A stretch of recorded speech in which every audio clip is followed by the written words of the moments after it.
Seguimos en Tribu Televisión, vamos a dialogar ahora con Eduardo González Holguín, un reconocido economista cordobés, docente de la Facultad de Ciencias Económicas de la Universidad Nacional de Córdoba. Eduardo, un gusto, ¿cómo le va?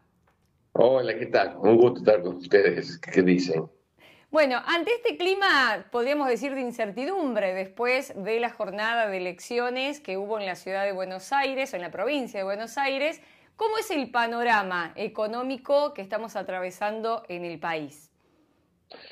Yo lo veo preocupante porque digamos que antes ya de las elecciones el gobierno venía ya con una serie de dificultades, digamos que las dificultades se notan, ¿no es cierto?, en esta situación que permanentemente tiene que estar recurriendo a ampliaciones de crédito, vive directamente de crédito, y un poco, digamos, el comentario acá ha sido cómo tiene una falta de dólares, a pesar de que hizo un blanqueo muy exitoso, a pesar, digamos, de que vino la ayuda del Fondo Monetario Internacional, con un préstamo inicial de 12.000 millones de dólares más 2.000 millones, hubo una cosecha también muy buena, que también digamos, proveyó de muchísimos dólares, y a pesar de eso el gobierno sigue teniendo reservas negativas. Es decir, es realmente una cosa asombrosa, que bueno, es como que está diciendo, viene mal.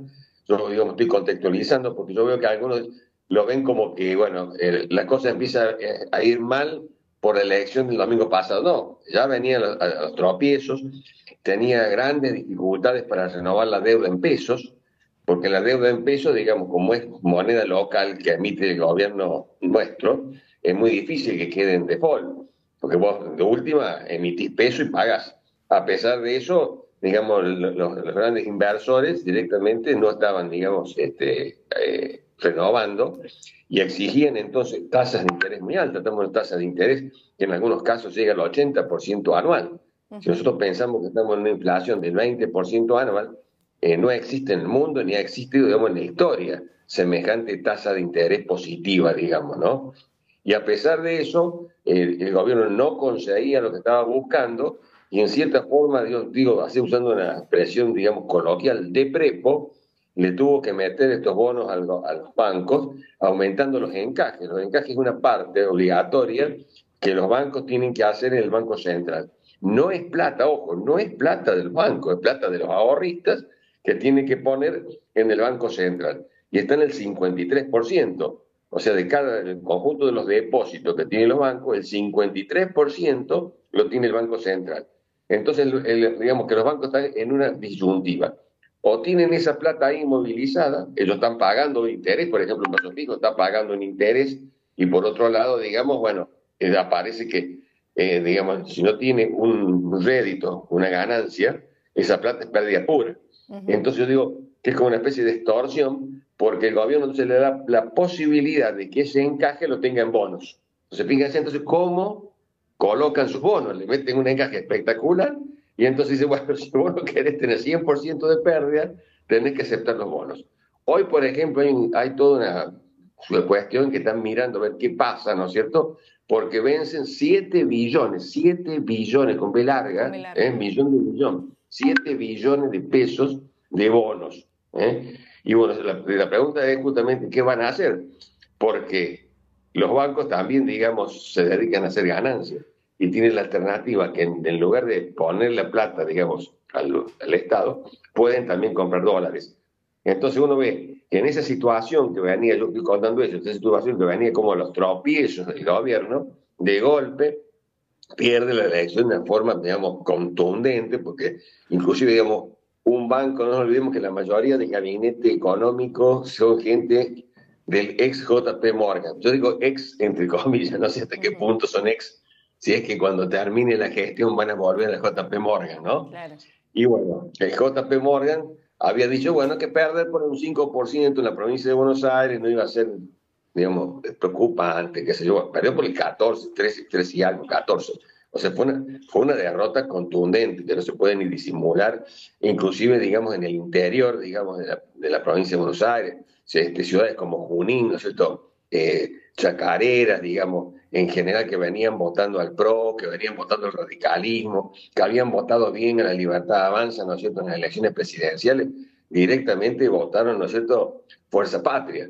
el peronismo, el kirchnerismo. Entonces realmente se nota que fue una derrota muy grande. Y entonces lo que estaban pensando, por ejemplo, que iba a ser por lo menos, cuando mucho, un 5%, y habían hecho, digamos, estimaciones para la nacional, más o menos, en donde el gobierno le iba a ir medianamente bien, ahora están recalculando. Entonces, si ya venía con un problema, además, en la parte, digamos, del Congreso, perdiendo en forma también categórica, porque es impresionante cómo perdía votaciones. Algunos eran inclusive a cero, no tenían ni un voto a favor del gobierno. No nos imaginemos entonces qué va a pasar a partir de este momento. Entonces, al problema económico, yo decía, ya venía tropezando, venía con problemas, había tenido un error muy grande con las LEFI. Las LEFI eran unas letras que eran depósitos que tenía el Banco Central que se las pasó al Tesoro. Es como pasar dentro de un escritorio de un cajón a otro, siempre dentro del Estado. Pero la plata que tenía el Banco Central no tenía vencimiento, ese es el problema. Y la plata que pasó al Tesoro sí tenía vencimiento. Y entonces hay una discusión donde Caputo dice que él no tiene la culpa, que fue una idea de Milei, que se vencían 15, porque fíjense la cifra que estamos hablando, se vencían 15 billones. Y eso fue el 7 de julio pasado. Ese 7 de julio, con las sorpresas del gobierno, ¿no es cierto?, de los 15 billones, solamente se renovaron 5. Y ahí empezó la escalada del dólar, porque quedaron 10 billones de pesos dando vuelta, y claro, no se queda la gente con la plata en el bolsillo si estamos con inflación. Corrieron al dólar y empezó la escalada del dólar. Y bueno, en contra de todo lo que vendría a ser digamos, el discurso del gobierno, el gobierno dice, no, a mí no me hace nada, el aumento del dólar, el aumento del dólar no se va a precio, y se ha visto que sí, no se ve, no va al 100%, pero sí ha ido a precios. Hoy a la Eduardo, tarde... hablando Sí. de eso justamente, hace días atrás dialogamos también con algunos referentes del comercio que nos sorprendía eso, ¿no? Si bien el dólar aumentaba, los precios se mantuvieron, no hubo un aumento exagerado tal vez dentro de los precios, pero eso también habla del poco consumo que tenemos en la actualidad. Claro, porque teóricamente, como te dice, con la baja del consumo, no tendrían que moverse los precios directamente. Es más, el gobierno estaba hablando a principios de año que iba a haber deflación, que iban a caer los precios. Pero no pasa eso, porque justamente la incertidumbre es tan grande, porque es una forma que tiene el aumento de precios también, es una forma de cubrirse que tiene toda la cadena productiva, desde el productor al comerciante, se cubren en cierta forma, digamos, de la incertidumbre tan grande que hay, aumentando los precios en la medida que puedan. Y bueno, algunos lo hacen en forma muy científica, con modelos econométricos, como las grandes empresas, y bueno, los almaceneros, los comercios del barrio, lo hacen, digamos, a ojo, Sí. pero todos mirando justamente esa situación, que no quieren quedar desfasados, que no, y sobre todo, ¿cuál es el temor más grande que tiene un comerciante pequeño? Que de golpe, cuando va a reponer la mercadería, se encuentra justamente que esa mercadería ha aumentado por encima del precio de venta de él. Claro. Entonces directamente dice, he estado vendiendo a pérdida. Si pasa eso durante bastante tiempo, lo que le pasa al comerciante es que se funde porque se queda sin capital. Entonces yo no quiero explicar esto porque no es que tenga una maldad el almacenero cuando va, no sé, uno y compra. El hombre se tiene que cubrir, ¿no es cierto?, de que no vaya a quedar descolocado porque cuando va a reponer la mercadería le aumentó más que el precio. Bien. Entonces es toda una cadena, y a pesar entonces de la tremenda recesión que hay, a pesar de eso, justamente para poder cubrir eso, van aumentando. Y esta es la explicación. ¿Por qué no pasa como en otras épocas, que la evaluación, ¿no es cierto?, el aumento del dólar pasa prácticamente matemáticamente, como pasaba antes, a los precios? No pasa porque hay una recesión tremenda. Es como que, bueno, hay una especie como de transacción entre, bueno, cubrirme en la medida que todavía no me puedo quedar sin venta, ¿no? Bien. Eduardo, para finalizar, ¿es posible una devaluación?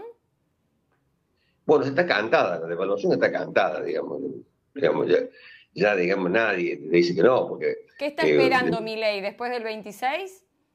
claro, o sea, en ese momento entre los economistas lo que se nos ha instalado es, la pregunta es esta, si, digamos, el deterioro va a ser tan grande que lo va a obligar a devaluar antes, que sería, digamos, una cosa costosísima Sí. políticamente para el gobierno, o si va a aguantar antes de las elecciones, digo, o si va a aguantar y va a devaluar después. Ya hay modelos econométricos, ¿no es cierto?, que están mirando que más o menos el dólar puede estar a 2.500. Es una barbaridad.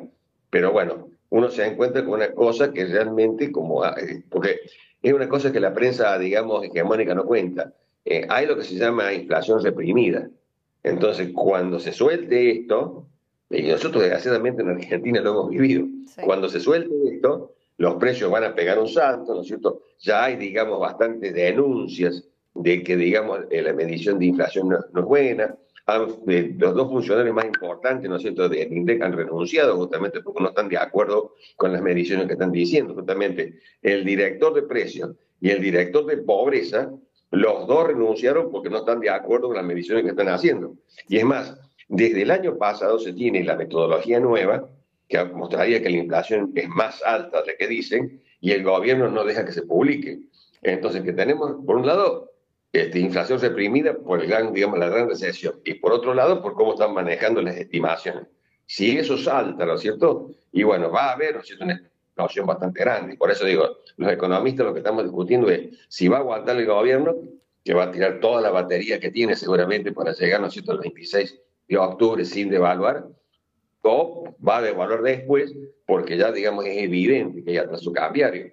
Uno mira, por ejemplo, los comentarios de las personas que viven en la frontera, y bueno, se cruzan a comprar a Paraguay, se compran a Uruguay, hay gente, ¿no es cierto?, de Mendoza que se va a Chile, entonces ya es muy común eso, y las diferencias de precios son tremendamente grandes, así que es obvio, ¿no es cierto?, que tenemos atraso cambiario, está fuera de discusión. Bien, bueno, le agradecemos. Seguramente estaremos en contacto en cualquier momento para seguir hablando acerca de la economía del país. Bueno, todas las veces que quieren. Un abrazo para todos ustedes, para la varilla en especial. Gracias. Eduardo González Holguín, dialogando con Tribu Televisión.